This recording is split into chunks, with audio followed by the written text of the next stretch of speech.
जो ये हिंदुस्तान नहीं होता तो ये उर्दू जुबान नहीं होती।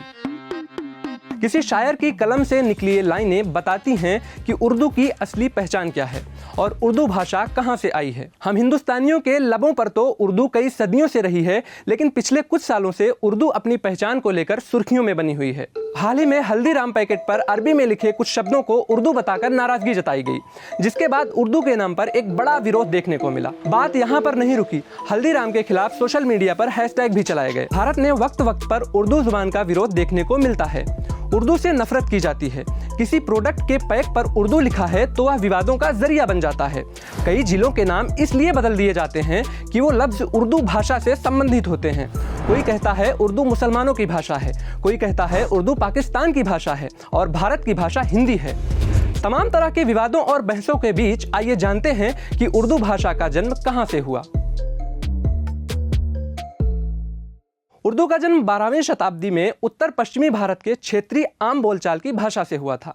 यह नई भाषा 12वीं से 16वीं शताब्दी के दौरान हिंदू और मुस्लिम संस्कृतियों के गठजोड़ की एक नई नस्ल थी, जिसे गंगा जमनी तहजीब का एक मिला हुआ रूप माना गया। हिंदुस्तान की तमाम रवायतों की रहनुमाई करने की वजह से इस भाषा को हिंदुस्तानी कहा गया। हिंदी के महानतम लेखकों में से एक मुंशी प्रेमचंद ने कहा है, जिस तरह अंग्रेजों की जबान अंग्रेजी, जापान की जापानी, ईरान की ईरानी, चीन की चीनी है, इसी तरह हिंदुस्तान की कौमी जबान को इसी वजन पर हिंदुस्तानी कहना मुनासिब ही नहीं बल्कि लाजमी है। भारत में उर्दू को कई अलग अलग नामों से पुकारा गया। इस लिस्ट में हिंदी, हिंदवी, हिंदुस्तानी, ज़बान हिंद, ज़बान दिल्ली, रेख्ता, गुजरी, दक्खनी, ज़बान उर्दू और ज़बान उर्दू ए मुआला जैसे अल्फाज शामिल हैं। बता दें कि 75% उर्दू के शब्दों की उत्पत्ति संस्कृत व प्राकृत भाषा से और सिर्फ 25% फारसी व अरबी से है।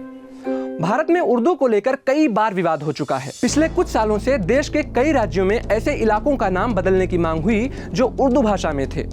कई इलाकों के तो नाम भी बदले जा चुके हैं। इस तरह के फैसले लेने वाले राज्यों में उत्तर प्रदेश का नाम सबसे आगे है। योगी आदित्यनाथ के उत्तर प्रदेश में अब तक इलाहाबाद, फैजाबाद जैसे जिलों के नाम बदले गए हैं। इसके अलावा कई और जिलों के नामों को बदलने की मांग हो रही है। जिस सूबे उत्तर प्रदेश में इस तरह के नाम बदलने वाले फैसले सबसे ज्यादा लिए जा रहे हैं, वहाँ की आधिकारिक लैंग्वेज हिंदी के साथ उर्दू भी है। इसके अलावा मौजूदा वक्त में उर्दू भाषा से संबंधित विवाद जिस चैनल के रिपोर्टर के जरिए शुरू हुआ है, उस चैनल पर बिंदास बोल जैसे कार्यक्रम प्रसारित किए जाते हैं, जिसमें उर्दू शब्दों का प्रयोग किया गया है। उर्दू सिर्फ एक भाषा ही नहीं बल्कि पूरे हिंदुस्तान में फैली हुई संस्कृति के मिठास का एक रंग है। अगर हिंदुस्तान का कोई भी नागरिक उर्दू का विरोध करता है तो वो सीधे तौर पर भारतीयता का विरोध करता है। उर्दू एक ऐसी जुबान है जिसकी खुशबू नहीं होगी तो हर हवा फीकी हो जाएगी।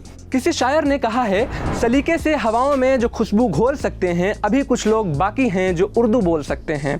और मुनव्वर राना का कहा तो आपको याद ही होगा, लिपट जाता हूँ माँ से और मौसी मुस्कुराती है, लिपट जाता हूँ माँ से और मौसी मुस्कुराती है, मैं उर्दू में गज़ल लिखता हूँ हिंदी मुस्कुराती है।